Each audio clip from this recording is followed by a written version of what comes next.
Mr. Lavrov, thank you for taking the time to speak with us. Thank you for the invitation. Mr. Lavrov, we are speaking on the sidelines of the St. Petersburg International Economic Forum. To begin with, I'd like to ask you about the forum's significance, both political and economic, particularly against the backdrop of the challenges Russia is facing and the rapid changes taking place on the international arena. I believe that any forum that provides a platform for dialogue is valuable and meaningful, especially when it brings together representatives from every continent without exception, as the St. Petersburg International Economic Forum does year after year. This is what sets it apart from other similar gatherings, where countries simply stop receiving invitations if their leaders pursue policies that the organisers reject or seek to cancel. We've seen this happen at Davos as well as a number of other forums organised by the West. Here, there is complete freedom to express one's views, as has been demonstrated repeatedly.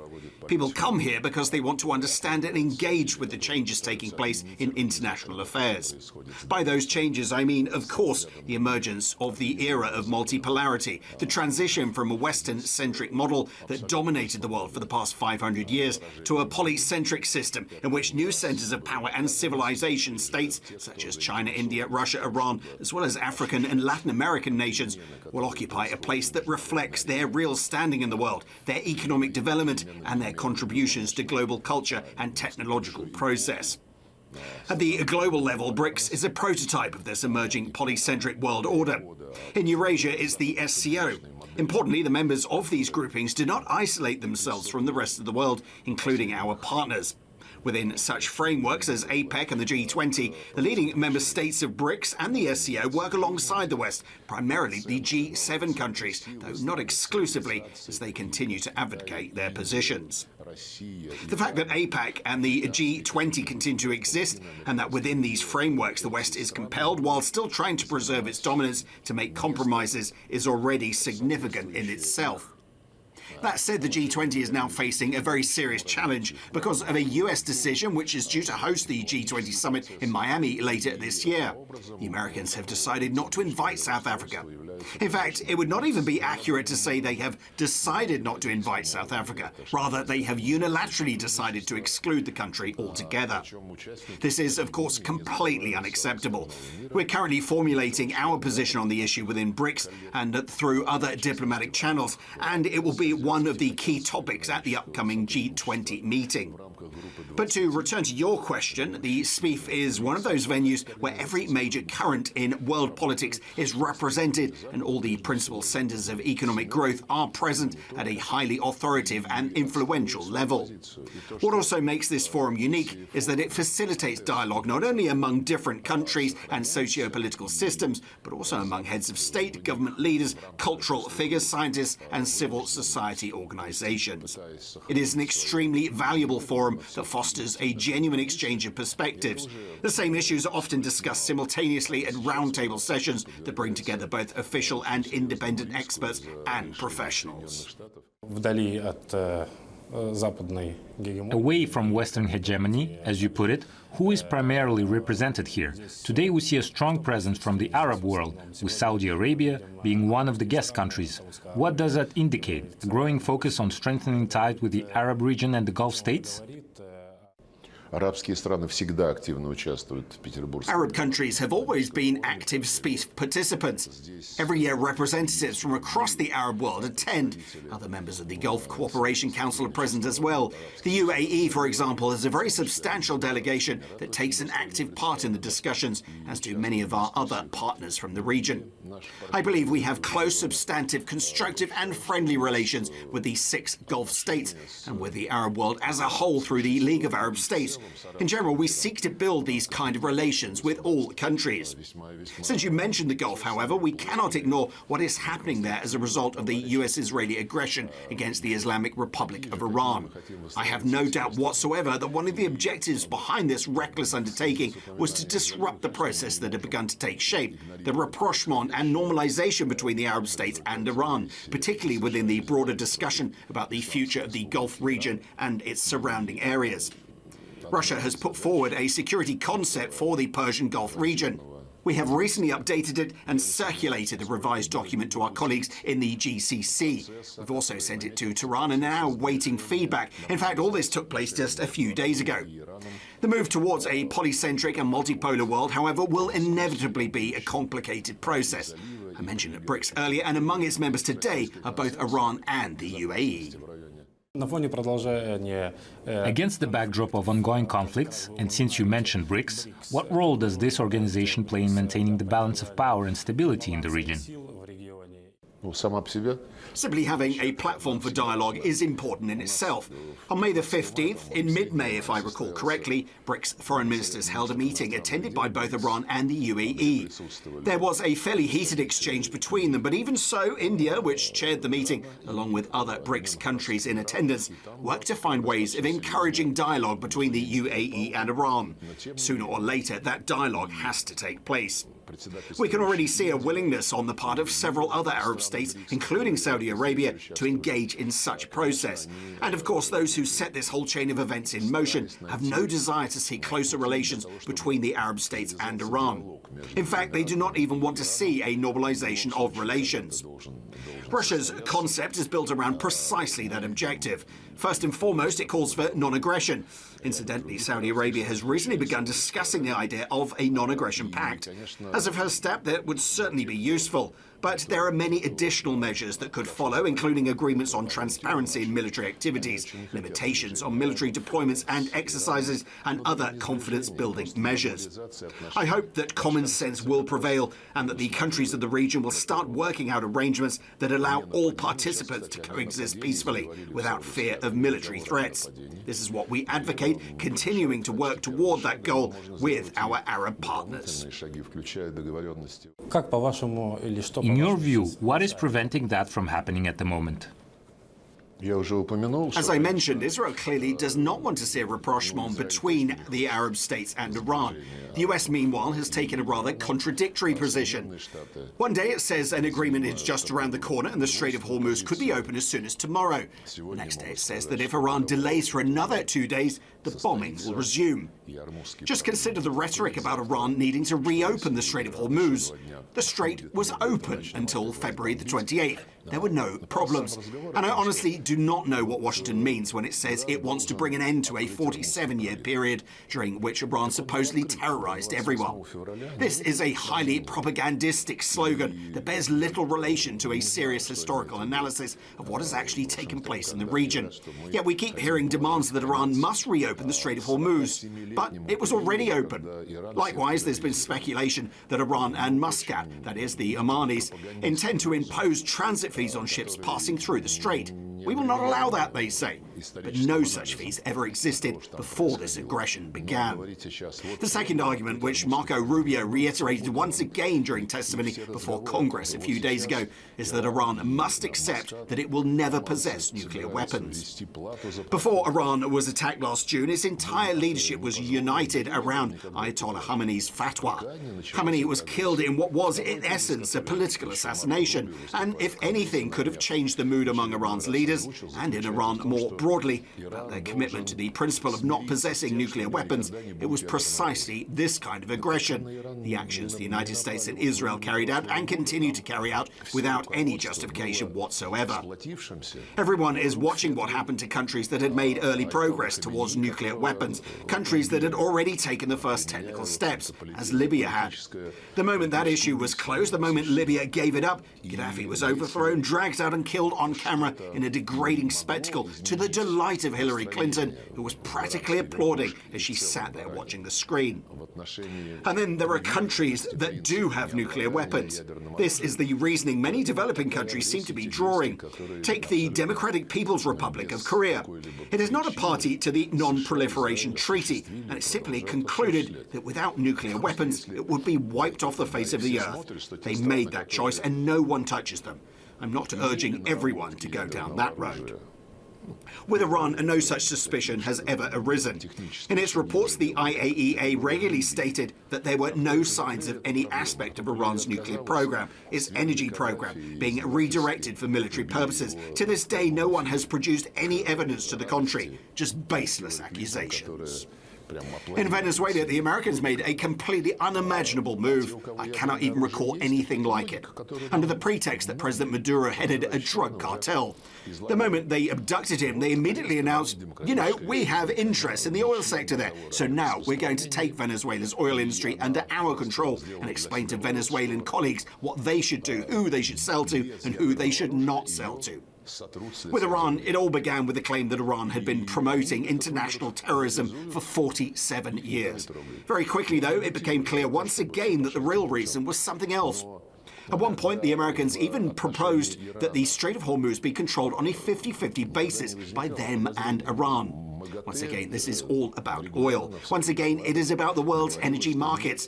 But Arab countries, among others, are also being inconvenienced and suffering major losses because of this. We all know that very well. Yes, they will now look for alternative routes and build new pipelines, but all of that means investment and costs on the natural routes that worked for everyone for decades are now under enormous threat. But now the Bab el-Mandeb Strait may become another flashpoint as well, so the consequences of this aggression are obvious to everyone. I very much hope the lessons will be learned. Let me return to another conflict, the one in Ukraine. What do you think are the chances of reaching a peace settlement? We are ready. As President Putin has said many times, we're always ready for negotiations. But we do not see readiness on the other side, and most importantly, we do not see partners who are capable of making and honouring agreements. As for the Ukrainians, the regime that came to power after the coup in February 2014, I think it is beyond dispute by now that they're completely incapable of honouring agreements. Even those who cover for them, finance them and arm them know exactly who they're dealing with. And I would say the Europeans are defending Zelensky so fiercely for one reason only. He's waging war against the Russian Federation on their behalf of Europe, on behalf of Western interests, and on behalf of the West's goal of suppressing Russia as a competitor. That is what they tried to do on the eve of World War I, during World War II, and on many other occasions. The Crimean War too was waged by Western countries in that same ideological vein. Now, we're beginning to hear statements from European capitals saying that, yes, perhaps they should talk to Russia after all, but only on their terms. They will decide when to talk and what to talk about. At the same time, I do not want to quote her, but she is still the head of the European Union's Foreign Policy Service, Kaja Kallas, when she says, we demand that Russia sit down at the negotiating table, but first let it reduce its army, reduce its weapons, and agree to some kind of ceiling. And then she openly states, as many other European representatives have, that Europe will not be a mediator at the negotiating table. Then what will Europe be? The side dictating the terms, presiding over Russia's capitulation? Europe has deceived both Russia and the rest of the world again and again over Ukraine, starting with the coup that took place just one day after France and Germany, represented incidentally by the current President Steinmeier, along with Poland, guaranteed the peace agreements between the then president of Ukraine and the opposition. The next morning, the opposition trampled those guarantees underfoot, and the West pretended these were simply the twists and turns of the democratic process. A year later, in February 2015, came the Minsk agreements, again with Germany and France signing on, and the whole thing was approved by the UN Security Council. And all of it collapsed.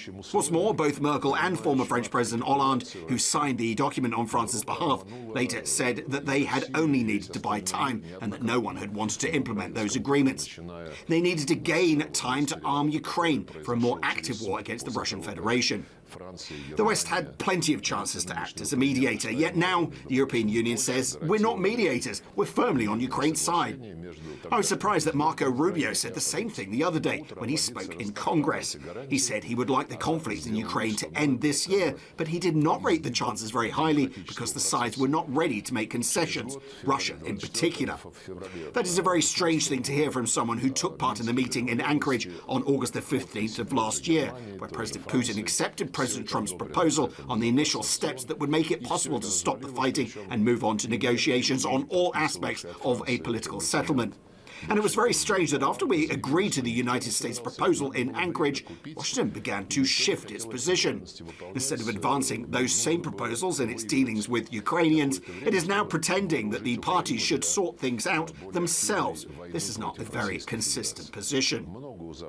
In his remarks to Congress, Marco Rubio not only said that Russia in particular was not ready to make concessions, he also said the United States is not a mediator because the United States consistently supports Ukraine and continues to supply weapons and military equipment in the quantities required.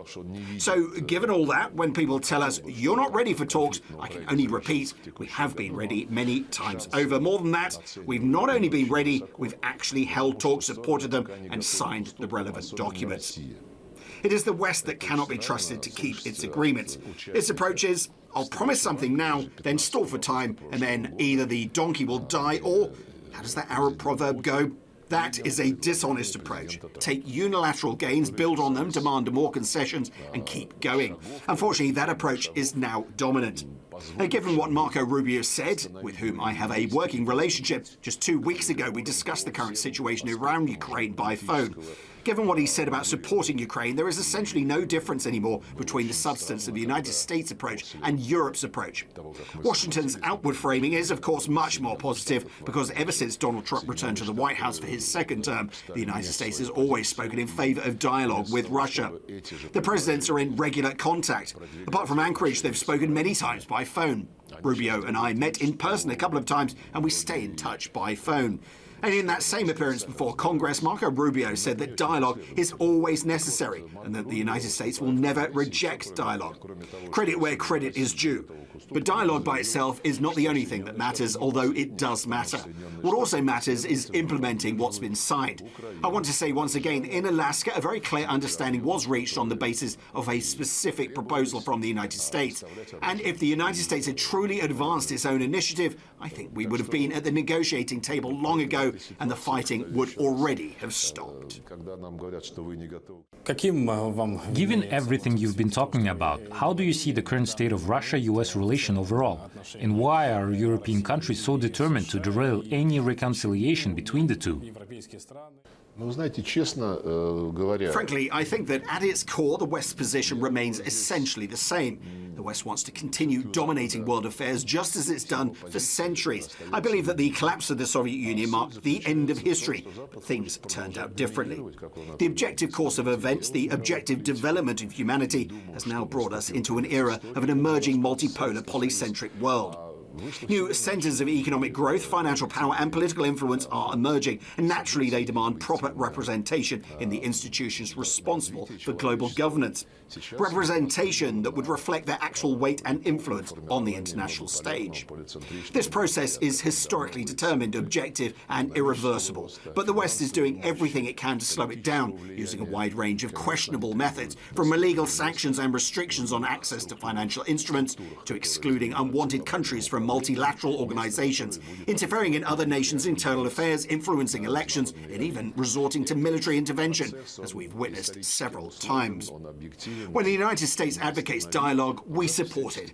As for Europe, in its current state and under its present leadership and elites, I regard it as a lost cause for diplomacy. Every now and then voices emerge saying we're going to talk eventually, but none of that is serious. They have had countless opportunities and they squandered every one of them. When Donald Trump returned to the White House and called President Putin, they agreed to resume dialogue, and we strongly welcomed that. That dialogue continued for some time. I met with Marco Rubio in Riyadh in February 2025. There were many subsequent contacts. There was also the summit in Alaska. Throughout this period, our counterparts kept telling us, and Donald Trump repeatedly emphasized publicly, that if he had been president, the war in Ukraine would never have happened. He said it was Biden's war, that nobody wanted it, that people were dying unnecessarily, and so on. Yet what Marco Rubio said before Congress about the role of the United States, not as a mediator, but as a country supporting Ukraine, suggests the opposite, that Biden's war is now Trump's war too. Especially when you consider that the Pentagon has a budget and the section covering military support for Ukraine has already been approved through to 2029, which is almost 4 years, or rather 3.5. Moreover, just a couple of weeks after the Alaska summit, the United States imposed sanctions on Lukoil and Rosneft. At the same time, all of the sanctions introduced under Biden have remained in force. The United States has openly declared its goal of dominating global energy markets, hence the Venezuela episode. It's also why companies like Lukoil and Rosneft are being pushed out of perfectly legitimate projects outside the Russian Federation. And there are many other examples that point to the same objective: America's desire to subordinate key sectors of the global economy to its own interests, energy above all, and thereby control processes that can be used to exert pressure on China, Russia and other competitors, though primarily China and Russia. So we appreciate the fact the United States has adopted a position in favour of dialogue. Secondly, on Ukraine, President Trump stated clearly that there should be no NATO membership and that the realities on the ground must be taken into account. As we understand it and as we see it, those realities emerged after the referendums held there on returning to Russia. That was the foundation of the proposals the Americans put forward in Alaska. But let's look at Europe. Mark Rutte recently went to Kiev and said outright that Ukraine will join NATO. He couldn't care less that President Trump and the US see that as unacceptable. Standing with his arm around Zelensky, Rutte simply declared that Ukraine would, after all, become a member of NATO. And when it comes to recognising the realities on the ground, the realities that emerge as a result of the struggle by the population of southeastern Ukraine against the Kiev regime, Zelensky had publicly stated with Europe's backing that there will be no recognition whatsoever. The position is, we'll pause the war, rebuild our strength, and then continue fighting to take back these territories. They want these lands to go back to their Nazi regime. The reason Europe wants Ukraine in NATO is because they'd rather do that than make the fatal mistake of letting it into the EU, because then the EU would just fall apart. They know it perfectly well. But NATO is fine in their eyes. There can be joint weapons production, which is already happening, military technology cooperation and so forth. At the same time, Europe says, stop the Russians, impose conditions on them, and we, the Europeans, will provide security guarantees to Ukraine, to whatever remains of Ukraine after a ceasefire. What that means is that they want to preserve the current Nazi regime indefinitely without requiring it to comply with the UN Charter, with numerous international conventions, or even with its own constitution, all of which contain provisions guaranteeing linguistic, religious and other rights for national minorities. Russians are, of course, not a minority in Ukraine, but their language, culture, education and media have been outlawed by legislation. Europe wants to perpetuate this situation while maintaining a permanent foothold from which threats can be directed against Russia. And as they said before, fight to the last Ukrainian. Minister Lavrov, thank you very much for this substantive interview. Best of luck with your work at the forum. Thank you.